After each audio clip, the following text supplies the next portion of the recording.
Hey guys, thanks for joining us for what I think is a really fascinating list. It's brought to you by our friends at IC Cars. And Nathan, what the heck are you doing way over there, Nathan? Social distancing once again, and that is why I'm not wearing a mask today.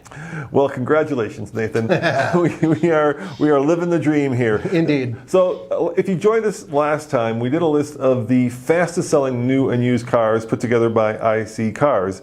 Of course, today we're doing the quote-unquote fun list for many of you. People love to hate sometimes. These are, of course, the slowest selling new and used cars. Now, IC Cars says that the average days to sell all used cars, Nathan, is 68.9 days. Yep. All the cars here take at least twice as long, pretty much, give or take. So let's get right to it. Let's start, of course, as always, with the slowest selling new cars. And what's number 10, Nathan? Number 10 is a bit of a surprise if you consider what we saw last week. Yeah, with the, go back to that video by clicking on the link below. Yes, please do. Number 10 is the Infiniti QX60. Average days to sell, 149.9 days to sell. Yeah, it's funny because the Infiniti Q60 was one of the fastest selling used cars, but it's one of the newer versions. Well, the QX is a different one. Yeah, you think people are confused, or you think something happened, or you think, I don't get it. It's a lack of Sebastian Vettel representing the brand. That's, I think, what happened. And the funny thing is I actually think that a lot of Infiniti cars are underrated. Some of them are fantastic, but based on this list, not that popular. All right, what's number 9? All right, number 9, folks. Oh, wait, before we get to there, it pains me to say this, Nathan, but this brand is highly represented on both of these lists, unfortunately. It is indeed, and I'm surprised that Tommy hasn't already tried to throw himself in here to stop us from reporting this.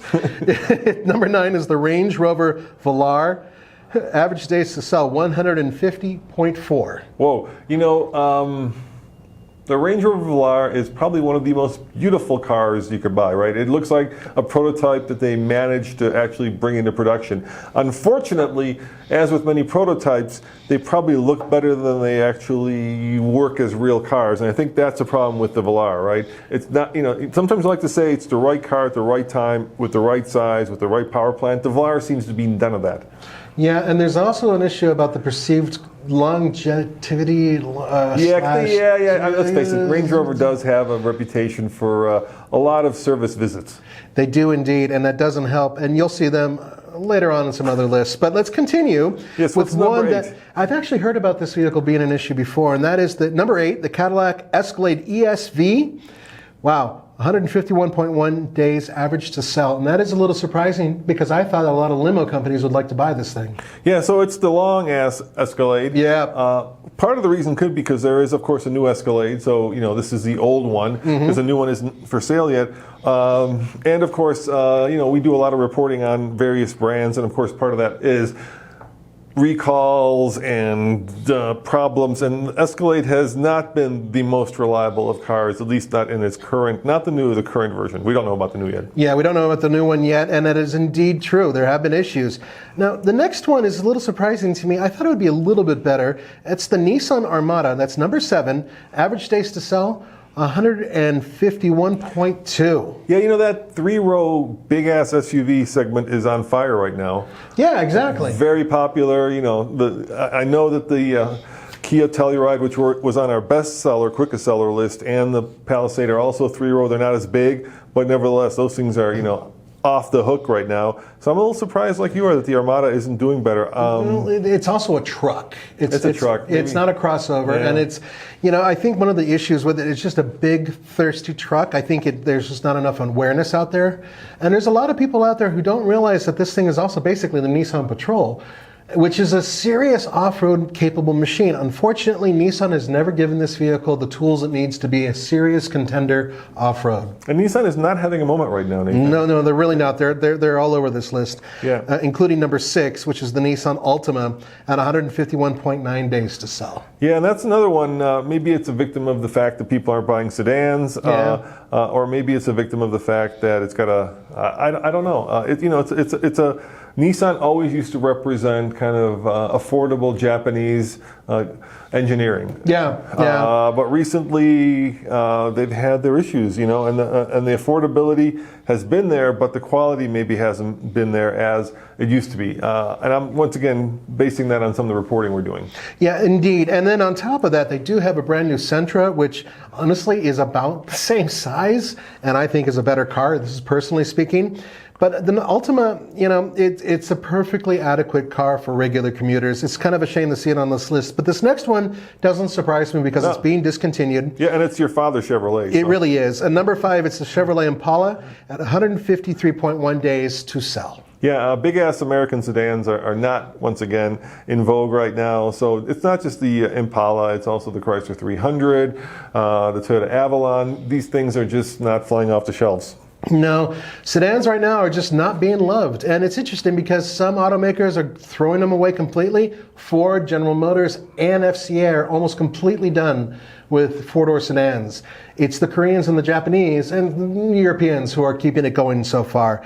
This next vehicle saddens me a little bit, but doesn't surprise me either. It's got to be the oldest vehicle on this list by far. Not only that, it almost predates your son's birth. And that is number 4. The Nissan Frontier at 158.3 days to sell. The reason I'm surprised is because it was pretty popular for a little while to snatch one of these up because they were so inexpensive. But then they put a new powertrain, right? Exactly. New engine and transmission, and it became expensive again, but they didn't change the look of it, so people still think it's the old, you could have called this. People think it's the old Frontier with the old powertrain. It's got a whole bunch of new bits and pieces and important bits and pieces, but people don't know that, so There you have it. And there's a new redesigned version with the new powertrain coming. It's just not out yet. It's not out yet, and we expect to see that soon. Yep. And you'll see that on TFL Truck in the very near future. The next vehicle on our list is actually a really sharp little ride, and that is number 3, the Buick Encore at 170 days average to sell. That is a long time on the dealership lot. Yeah, once again, the brand is kind of struggling. Gosh, Nathan, you're been doing this long enough to remember when GM decided to kill off Pontiac and keep Buick and Oldsmobile, and we kind of scratched our heads. And now I think the chickens have come home to roost, right? I mean, let's face it, Buick was saved because it was selling like hotcakes in China.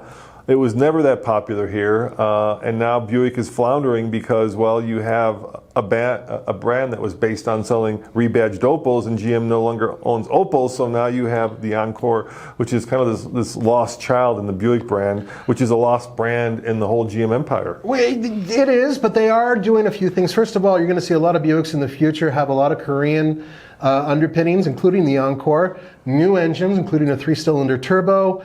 There's a bunch of stuff that's going to be coming out, and what they're trying to do is they're trying to equate this brand right in between Chevrolet and Cadillac in terms of that mid-level, but with crossovers, because they're killing all of their sedans. So everything's going away. It used to be, and I forget what this was, right? But this was the saying: if you were the plumber, you'd drive the Chevy. If you were the dentist, you drive the Buick, and if you were the doctor, you'd drive the Cadillac. Right? That was all predicated on the fact that these were American vehicles, and it's hard to predicate a Buick made in Korea or a Buick made in Europe as being the dentist car, right? And I think especially now with the way politics are, I think people have a hard time with that. And possibly, you might be right, but you're also, I think you have 1950s mentality on that vehicle. So that's you know what? We should do a show like how we'd fix the brand. Yeah, that wouldn't be a bad idea, because I do have a couple ideas, but I will say this. Buick has still had some excellent reliability numbers, and even though their sales numbers aren't great right now with some of their vehicles, I will still say that I feel that, and this is surprising because I never thought I'd buy a Buick, but there are some Buicks out there I would buy. Oh, hell yeah, the station wagon. I love that station wagon. What a great ride that is. Right, yeah. It's a great car for the money. And I am going to say this, Nathan, and you guys feel free to just skewer me in the comments, because you will. But one of my favorite cars is the Cascada. All right. Okay, yeah, and let him have it. Let him have it. But at the same time, it's either that or a Mustang or something like that. And there's a lot of people older who actually want room for their golf clubs, room for 4 people that's comfortable, and a very easy car to drive. And that is a very easy car to drive. So I'm not going to spite Roman on that choice. At the same time, when we're off camera, I'm going to make fun of him mercilessly. Because it's what Karen drives in Phoenix as her choice of realtor drive-around vehicles. You went there. Okay, let's move on. It's true, though, but it is true. It actually, sadly, it is. Yeah. But I love it, man. It's cool. It was a great little car. I actually liked the Buick Regal GS a lot, and I considered buying one, but I'm not allowed to.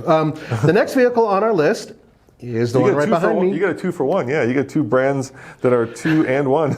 Yeah, and they are struggling quite a bit, and this is pretty evident right here. So, slowest selling new car number 2, Mitsubishi Eclipse Cross. Which I actually like, Nathan.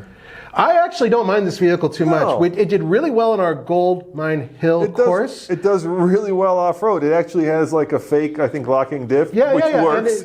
Mitsubishi does a great job with those systems, even though it has a CVT. Other CVTs have failed. I like this car's butt. I think it's actually pretty cool from behind. It's a pretty sexy little, little and it car. has a turbocharged 4-cylinder engine, which is actually a pretty decent little engine. Unfortunately, there's a couple problems with it. But let's first talk about 187.7 days on the dealership lot. That is a long time. Yeah. But once again, the brand is struggling for identity.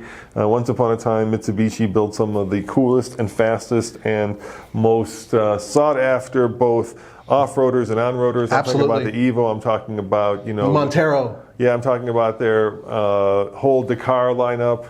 And then there was some issues with the company, and they basically disbanded their engineering team, and they built the I Need. Yeah, that is definitely one of many cars that they just built. But they are beginning to pick up. There is one positive about Mitsubishi, and that is rental car companies are coming back. Yeah, they are indeed. But on top of that, their quality numbers, especially on powertrains, is actually impressive. I like the Mitsubishi Eclipse Cross. I think you can get a hell of a bargain on it. I think you'll do well. I'm not sure about the number 1 car on our list. I think it's a solid car, but they're probably better in that segment. So let's move on to it, which is, speaking of it, number 1, Mitsubishi Outlander at 197.7 days, basically 200 days on a dealership lot to move one of these. How many months is that? If... Well, that's 3/4 of a year. Yeah. That's a long time to sit on the dealership lot. Now, there are a couple things. 3/4 of a year. It is basically 3/4. So if that's true right now, you could be buying a 2019 still. You could be, but you can get one for a killer deal. That's one of the ways you can get these vehicles, because they're dying to move them. One of the major problems with Mitsubishi is the fact that they just don't have a lot of dealership lots. They don't. Or inventory in terms of model lineup, right? No, they really don't have a big inventory either. So, and the bottom line is that really, even though Nissan basically owns this company, I think they need to combine with them and basically have Mitsubishi on Nissan lots. I think that would solve a lot of this problem. But that's neither here nor there. The reality is that they're just not that popular right now. You have been watching. Listen to Nathan and Roman fix your favorite brand. I have a lot of really good ideas to fix Mitsubishi, and one of them has to do with basically putting this engine inside of a Mirage with a manual transmission. Hey, just bring back the Evo. Well, that would pretty much do it. The Mirage is... Okay. Well, let's move on. We have a whole new section for you guys of used cars. Yes. Now, this is the one I find fascinating, because I think this is the one where you really kind of figure out what cars were successful when they first came out and what cars probably aren't. Because, if they sold quickly when they were new, they're going to sell quickly when, they're used, like the Model 3, right, which was number 1 on our list as fastest selling cars. So let's talk about the opposite side of the coin, Nathan, once again put together by IC Cars. The slowest selling used cars. So what's number 10? Number 10 is the vehicle behind me. And that is the Ford EcoSport. Because if you call it EcoSport, you'll get yelled at by certain brand managers. Even though EcoSport makes more sense than Eco, a repeated sound, for whatever reason. Average days for this vehicle, 109.8 days on the dealership lot. Average price, $17,330. Yeah, who would have thunk that a teeny tiny little 4-seater... 5 if you're small. Yeah, sort of kind of off-roader built in India that looks like it's taller than it is wider wouldn't sell well. Honestly, when I first saw this vehicle, they showed it at the LA Auto Show, Yeah. the private meeting with Ford, Yeah. and it had the spare tire hanging off the back. Yeah. And there were some cool little features to it, and I was looking forward to it. Unfortunately, its driving dynamics just don't quite live up to the competition. Yeah, whenever you're taller than you are wider, it's always trouble. Now, what is is there any competition? Is there like Well, I mean, a it competes Mercedes-Benz? No, not Mercedes-Benz, but it would compete against GLA, like the that's Honda. the size? Huh? No. Well, yeah, I guess. That but size, yeah. It's about the it's same tiny. size. It's so tiny. It is tiny, but it competes against vehicles like the Honda HR-V. Yeah. And, those types Toyota of... CHR. The Toyota CHR. Yeah, the little tiny guy, yeah. Yeah, the little tiny guys. The Jeep Renegade. It's bigger. No, their wheelbase is almost identical. Wow. But the thing is that capability, those vehicles outperform this one in terms of sales, obviously. I mean, look at this. So let's move on to the next one. Next one's a surprise, dude. Kind of hurts. This is a car that I would love to own, yeah. and if I were to park it at the Starbucks, I would turn around and look at it before I went in and got my. I like. By the way, do you know I like their Arnold Palmers? They do really good Arnold Palmers, like half lemonade, half black tea. That's my thing at Starbucks. And you know what else they do that's really good? What's that? Espresso. Coffee. Espresso, which works perfectly with number 9, which is the Alfa Romeo Stelvio. 115 days on the dealership lot, and they average $30,570. Now this may sound like an excuse, Nathan, but I'm going to go there. I think any Alfa Romeo is hard to sell in America because the dealership network is tiny. Yeah. They don't have a huge amount of vehicles to sell, right? There's basically a handful of vehicles that they're selling. And so, yeah, I mean, but the car itself has had some teething problems, and I think that's being kind. Yeah. It came out, and a lot of the magazines who reviewed it had mechanical issues with it. Some of them were beaten to death, though. Let's be fair. Let's face it, automotive journalists drove the thing hard. But, dude, you want a sexy sounding, sexy looking, sexy getting. Roman, let me throw in my philosophy on Italian vehicles, and it goes especially for the Stelvio, which I would own, even though it would hurt. Italian cars are like Italian food. They look good, they smell good, they taste good, they make you feel good, but they're really bad for you. Yeah, I'd go with that. Like Italian food. Now the next one on our list is one that I actually got to review new, and I actually liked it a lot, so I'm a little bit surprised it's on this list. It could be the fact that nobody knows what the heck it is, because once again Cadillac is inevitably messing with their nomenclature, right? They keep changing. Yeah. So people are like, what is a Cadillac? You tell them. Okay, so what we're talking about is the Cadillac Xt4. Average days to sell 115.7. Average price $36,873. Now, I've heard a lot of journalists talk about the fact that this is a car that doesn't exactly shine in its class, right? It doesn't bring anything new or innovative to the table. But I like the styling. I think it's kind of the right size. It's kind of looks pretty cool. But maybe tiny Cadillacs, even if they're crossovers, aren't selling. I don't know. It's a funny thing because I thought that this would sell a little bit better than it has. Yeah, I like it. I like this car. I think it's a decent car. I really like the interior, and I don't mind the exterior styling either. The engineering seems to be sound. It's just not a popular car, and that's Cadillac's PR's fault. Yeah, Cadillac is kind of, trying to find and reinvent itself, and they've been doing it for a long time, and I think people are getting a little confused. Yeah, well, that may change in the future with the new electric batch that they're coming out with, but let's move on to... Yeah, this brand, once again. There we go. There's 4 of them on this list, and it hurts my soul because I love this, but what's number 7? Number 7, and Tommy's not going to jump in here with a grenade, good. Number 7 is the Range Rover at 117.8 days average to sell, at $60,832 average price. So Nathan, I like to look at the glass is half full. Okay, go ahead. All right, and you know what's great about this? Huh. You can buy these things dirt cheap. Yeah, you can get them for a lot less than this. You can get them for a lot less. Oh than yeah. This. Oh yeah. Any Range Rover or JLR product can be had at a substantial discount on Craigslist. Indeed, especially if TFL has owned one. 2 or well, 3. Land Rovers, yeah, I don't know, too many. We're up to 3 now, and not counting the one I used to own. Look, if you buy a car for $5,000, and let's say something happens with it, right? You're still at like 6,000 into it or 7,000, right? It's not a lot of money. Like if you buy a car for 60,000, something happens to it, then you're in deep, right? Indeed, and the components are not cheap. Most Land Rover components, or a majority of them, are either bespoke or just ridiculously expensive because they can be. I mean, that's the fact. And it's funny because number 6 is the same basic brand, right? Okay, that's the other problem, right? Why does JLR, Jaguar Land Rover, right, have 2 brands? Why isn't it just Range Rover or Land Rover? Why is Range Rover separate? You know, I went to their program and they did this like big flow chart on the wall showing the different brands and how they're differentiated. And to me, it was all the same, right? I mean, to me, I'm sorry. So the difference between the Range Rover and the Land Rover Discovery Sport is basically that you've got the most expensive car in their lineup and the least expensive car in their lineup. Pretty much. Which is, by the way, number 6, the Land Rover Discovery Sport. Yeah, and that averages 118.6 days on a dealership lot. And the average price, significantly less, $28,549. I don't hate the Discovery Sport. No, I don't hate it. You know, I went to 2 different Land Rover dealerships recently to borrow a Defender. The one here near Boulder, okay, this is their most popular car new. And guess what the most popular car new at the one in Denver is? The Velar? No. Oh. Range Rover Sport. Sport. Yeah.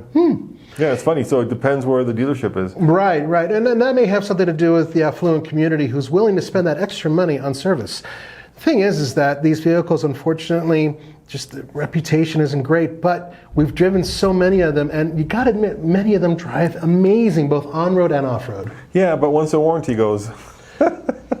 But we've proven that you can make these things last and they can take a hit in some cases. Yeah, but most people, once the warranty goes, bye-bye, bye-bye. So another vehicle on this list that's really surprising me, but I think I get why. Okay, all right. Is I number want to know 5. why. Tell me what it is and tell me why. It's the Kia Cadenza. Okay. 121.6 I'm confused. It's a great car. It's a great value.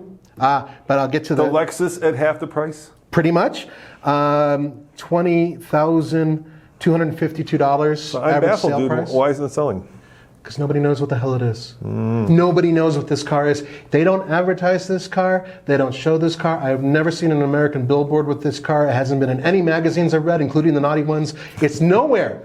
It's nowhere. They don't advertise it. And it's almost as if they're building this car to fill a gap because they don't really care about that gap. And it's a shame because it's a really good luxury car for basically economy car money. You know, it may be a second language problem. It's like one letter away from Cadenza. Yeah, that could be. You don't want to name a car after a piece of furniture. Well, it is a very Italian-sounding name, but you know, it's better than K9. Yeah. Yes, or you know what I mean? Yeah. So, and another vehicle that is not on this list, surprisingly, probably because they just don't build enough of them to actually warrant being on this list. Now, speaking of building plenty of them in the vehicle we mentioned, number 4, the Range Rover Sport. 125.2 days on the dealership lot.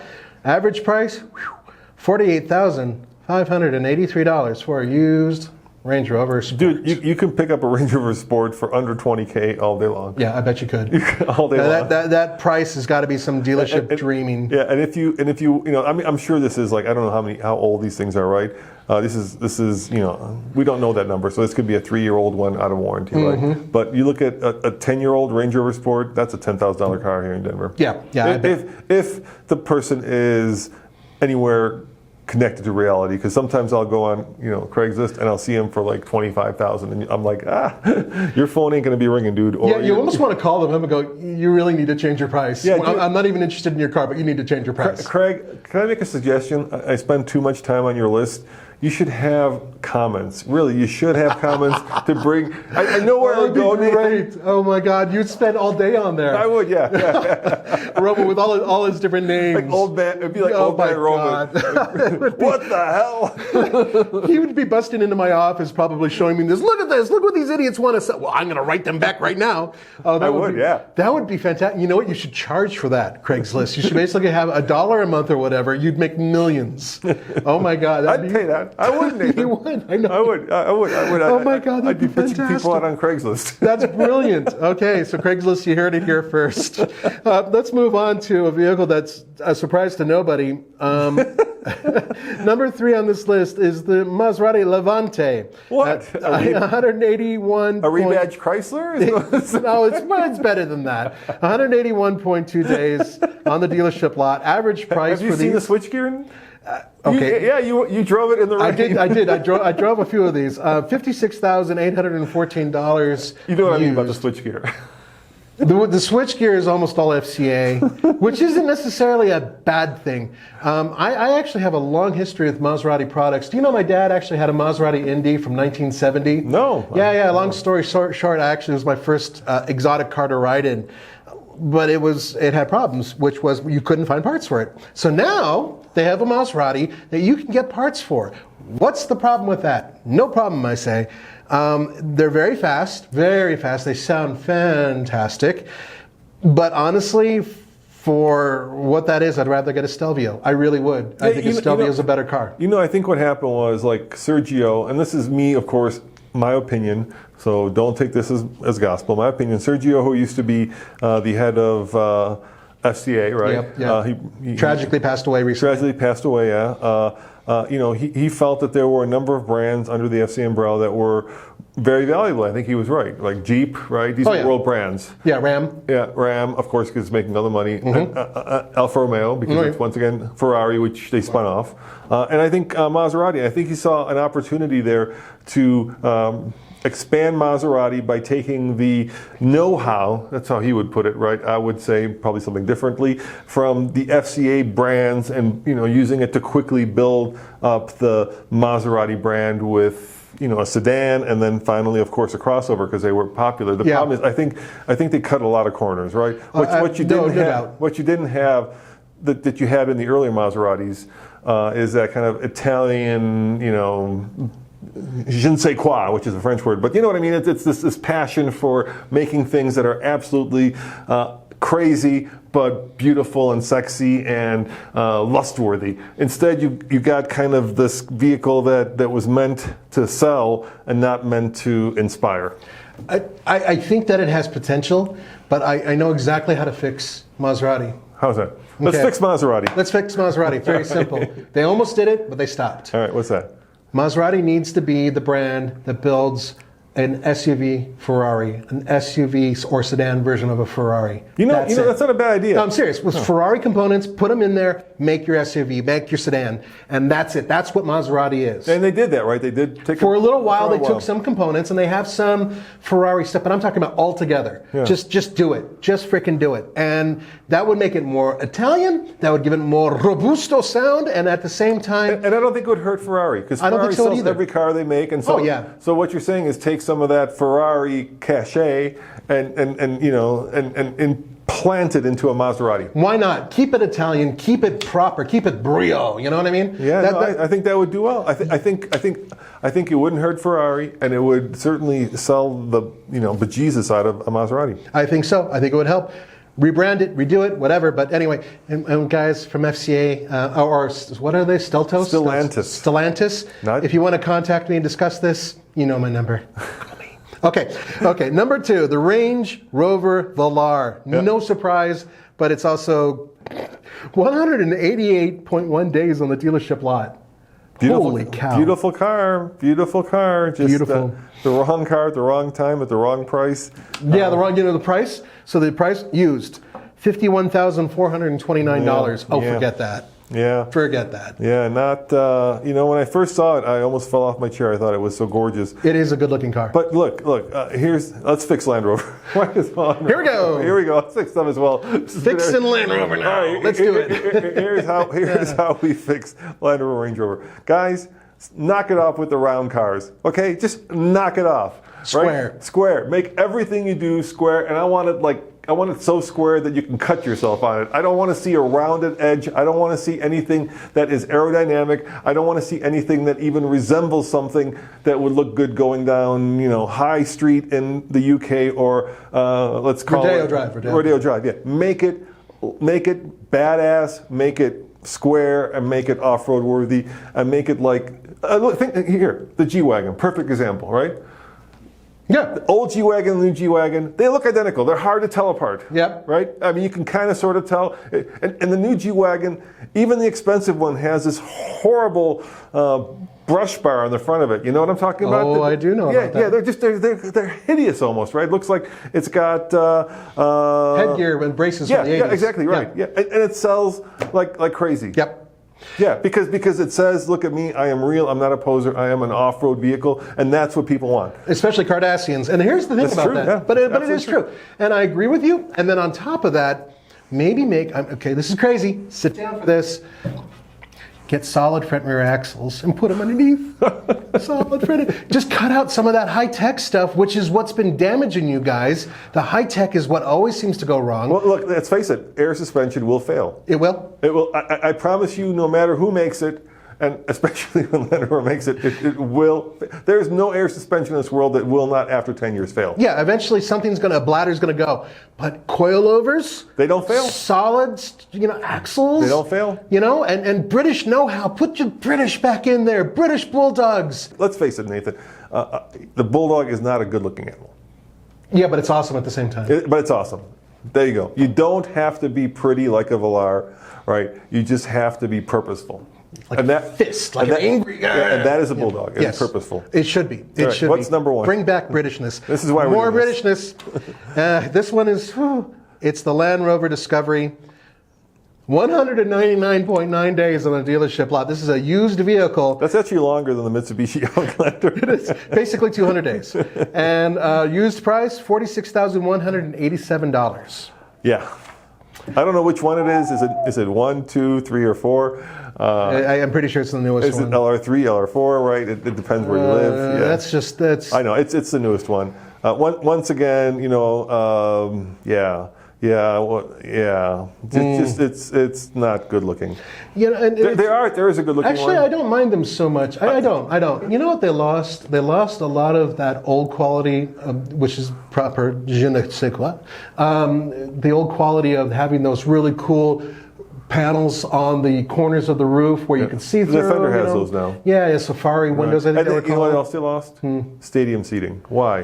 And that command driving position. Yeah, it was the only vehicle where you'd actually sit like on top of it, which was so cool. The last one I drove reminded me of a Ford, Explorer. Explorer. Yeah. It really did, and it's just like that's kind of there's nothing against the Ford Explorer. It's a perfectly fine vehicle, but if you're going to spend 3 times the amount of money or 2 times the amount of money, you want something that gives you something unique, and the silhouette isn't very unique. Yeah, that's the truth. Yeah, and the other thing about the Disco, there were these really cool things that it had, right? So, once again, it's like, why would you take something that's purposeful and utilitarian and useful and turn it into a design cliche?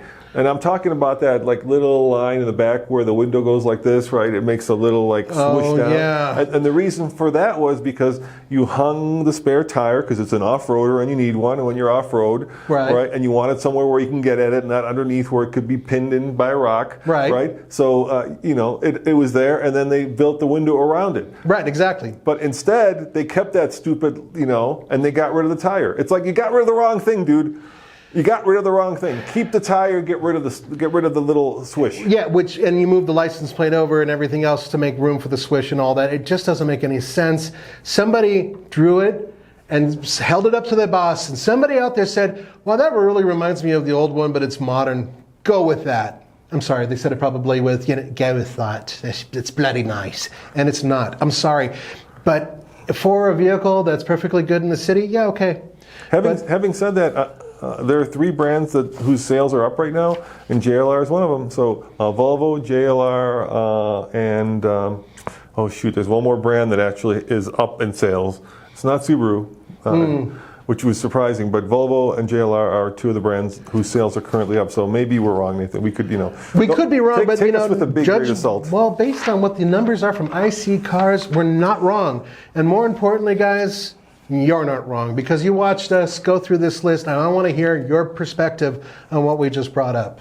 Yeah, let us know in the comments below. And once again, thank you for watching. If you want to see the other side of the coin, click on the link below. These are kind of, 2 videos that really we could have made into one, but it would have been an hour long. An hour long. Yeah. All right, see you guys next time. Take care, guys. Bye, Nathan.